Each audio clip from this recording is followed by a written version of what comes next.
time is it? Say it's time for KP's Video News.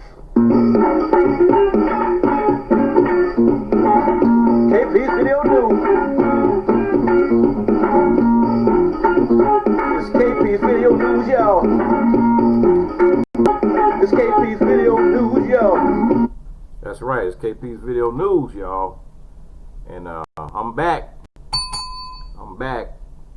I'm not 100%, but I'm back. As you can see, I missed a couple days putting stuff up because I've been a little bit under the weather. However, I'm not 100% right now, but I'm still going to try to do a little quick show. And there was a couple of stories that I've been looking at, and one that in particular that I wanted to follow up on. So let me get started right away because I'm gonna give it my all. Here we go. Yeah. Anyway, if Harry Tubman would have took a day off, a lot of black folks will still be down in Mississippi. Anyway, here we go.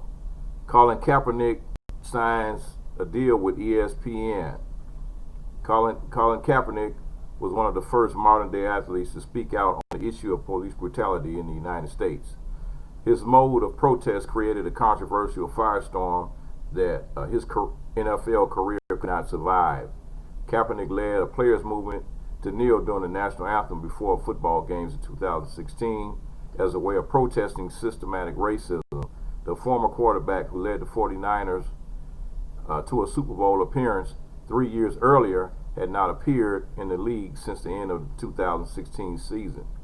On Monday, it was announced that Kaepernick and ESPN had agreed to a deal.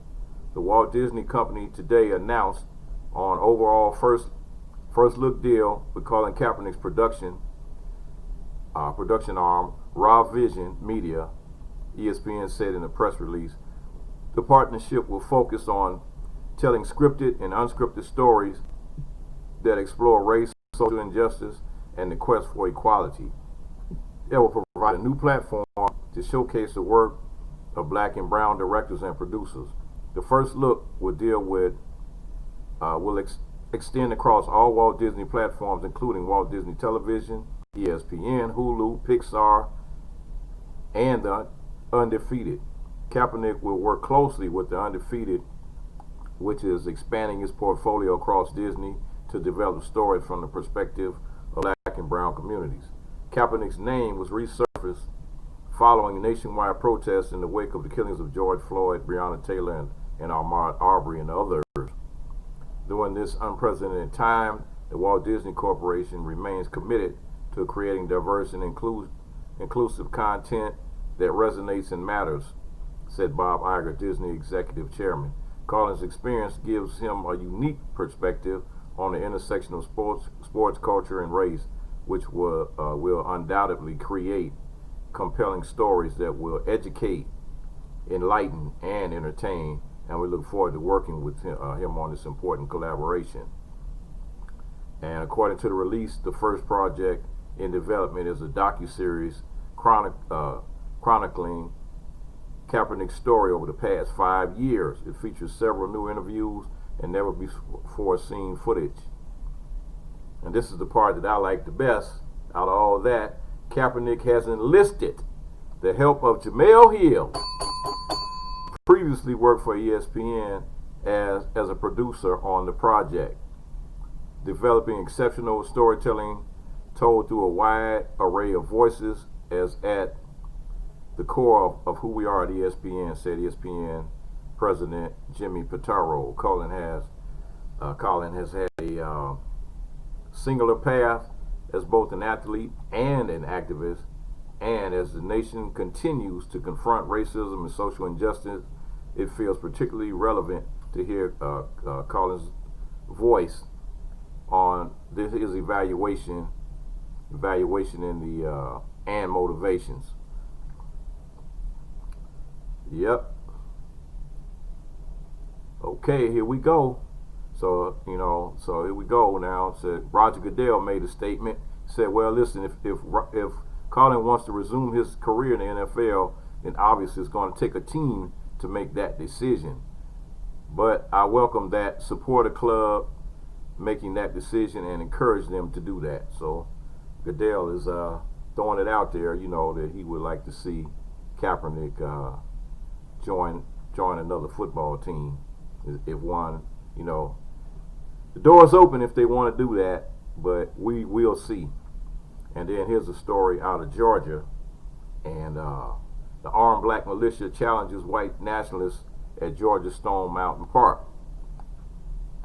About 1,000 heavily armed militia, all of whom were black, marched through Georgia Stone Mountain Park on Saturday, challenging white nationalist group in the area to either come out and fight or join them in demonstrating against the government. Okay, let me give you a little sidebar here about Stone Mountain. Stone Mountain is just close to Atlanta, and what it is it's a big monument that's carved into the side of a mountain, similar to kind of like Mount Rushmore, only it's a big monument to the Confederacy. So you have, I don't know exactly who's on it, but I have seen pictures of it. Anyway, back to the story here. Stone Mountain State Park officials said the black militia group was peaceful, orderly, and escorted by police as they called for the removal of the country's largest Confederate monument near Atlanta. Videos posted on social media show the group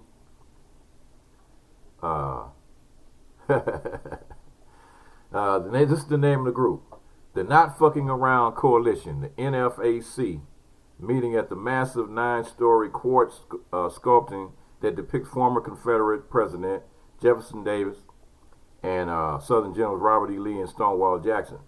NFAC founder Grandmaster Jay told the media via phone on Sunday that the militia members at Stone Mountain on Saturday were 100% black. They are not affiliated with Black Lives Matter. We are a black militia. We aren't protesters. We aren't demonstrators. We don't come to sing. We don't come to chant. That's not what we do, he said. The NFAC head explained why several videos showed the militia members alongside demonstrators earlier in the day before heading to Stone Mountain. Grandmaster Jay told the media the sister of Rayshard Brooks, who was killed outside an Atlanta Wendy's by police last month, requested the NFAC militia provide her with a security escort to a downtown rally that began at the site of her brother's death. Our initial goal was to have a formation of our militia in Stone Mountain to send a message that as long as you're abolishing all these statues across the country, what about this one? Grandmaster Jay said, referencing the massive Confederate carving. He added that he must commend Stone Mountain Police for offering the all-black militia support as they exercised their constitutional rights on July 4th. It was all black. There were no brown people, no white people. Everyone was black. I'm not a protester. I am the commanding general of my militia, and we were swearing in new members, he added, highlighting there was a second militia show of force Saturday near Phoenix. And these young brothers are serious, man. The coalition of black militia met at the monument, which is historically tied to the birth of the Ku Klux Klan and has more recently been the site of white nationalist rallies. Leaders of the militia frequently halted the protest to challenge local white supremacists and far-right Second Amendment advocates to stop hiding.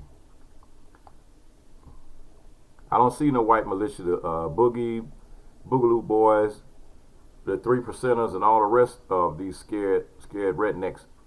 Where are you? John Becker, the spokesman for Stone Mountain Memorial Association, said the protesters were orderly and acknowledged the Confederate monument is frequently used as a meeting place by far-right wing militia. As a public park, a state park, we have these protests on both sides of the issue from time to time. We respect First Amendment rights, and we understand the sensitivities of the issue here at the park, so we respect and allow them to come along as it's peaceful, which it has been. And that was the armed black militia in called the NFAC. And staying in Georgia, I'm going to do this another story from Georgia here, and this is about the this lady here would be at the top of my list if it came down to being vice president. Biden VP candidate Keisha Bottoms tests positive for coronavirus. And Atlanta Mayor Keisha Lance Bottoms announced Monday that she tested positive for coronavirus. Bottoms has been mentioned in a potential running mate for a presumptive Democratic presidential nominee. In May, Bottoms found herself at odds with Georgia Governor Brian Kemp about the speed with which reopening strategies should be implemented and encouraged Atlanta residents to continue staying at home. Bottoms has encouraged the residents of her city to get tested and wear a face mask as the number of virus cases in Georgia has increased. COVID-19 has literally hit home, Bottoms tweeted, and I've had no symptoms and I have tested positive. Georgia reported 1,548 new positive cases of coronavirus on Monday, raising the state's cumulative total to 97,000. In Fulton County, of which Atlanta is the county seat, more than 87,000 positive cases of COVID-19 have been reported. Bottoms was suggested as Biden's running mate by South Carolina Representative Jim Clyburn in April. Clyburn said in an interview that he thought Bottoms would make a tremendous vice presidential candidate. And last story here, and this is a story I didn't get a chance to report on initially when it happened. However, this is the aftermath. And it says a white couple has been charged with a hate crime after they were seen on video defacing a Black Lives Matter mural, according to a statement from the Contra Costa District Attorney's Office.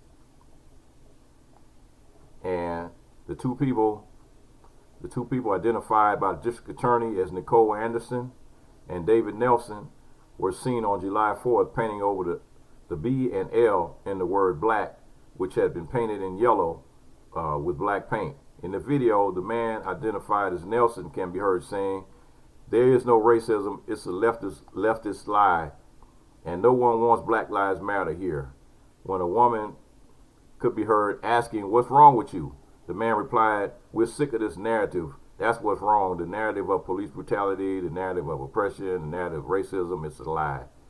He was wearing a Trump 2020 garb, yelling, "Make America Great Again." Anderson was the one seen painting over the letters, while Nelson stood alongside her, coward, and at one point fetched another can of paint from a car. Calls to Anderson and Nelson seeking comments were not immediately returned. It's unclear whether they've obtained legal representation. The mural in downtown Martinez in front of the Wakefield Taylor Courthouse was approved through a permit on July 1st, according to the District Attorney's statement issued Tuesday. It was completed on July 4th. Other murals like it have been seen in cities across the United States in the wake of protests against police brutality. Martinez police said in a statement Sunday that the couple appeared to have come to the mural with cans of paint and a roller with the specific purpose of vandalizing over the mural. The community spent a considerable amount of time putting the mural together only to have it painted over in a hateful and senseless manner, the police said. Police included a link to the video with the statement in the hopes of identifying the two suspects, who 3 days later were charged. In addition to hate crime, Anderson and Nelson also faced charges of vandalism and possession of tools to commit vandalism or graffiti. If convicted, each could receive up to a year in the county jail. That's right. So they tried to black out. They tried, and the guy was sitting there when I was watching the video on there. I was watching the news the other night, and the reporter that was telling the story about them using this black paint to cover up the yellow Black Lives Matter mural that was painted in the street. He said, how stupid can these people possibly be?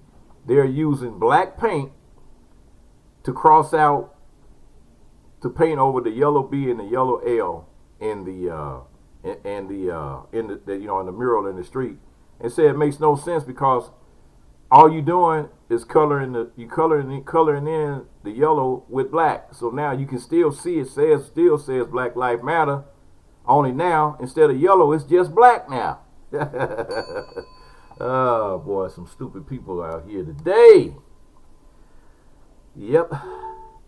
So that gave me a little chuckle, gave me a little bit of inspiration, and like I said, I'm not 100% right now, but I'm working on it. By the grace of God, I'll be better hopefully soon. Anyway. What time is it? Say it's time for KP's Video News. KP's Video News. It's KP's Video News, y'all. Peace, y'all.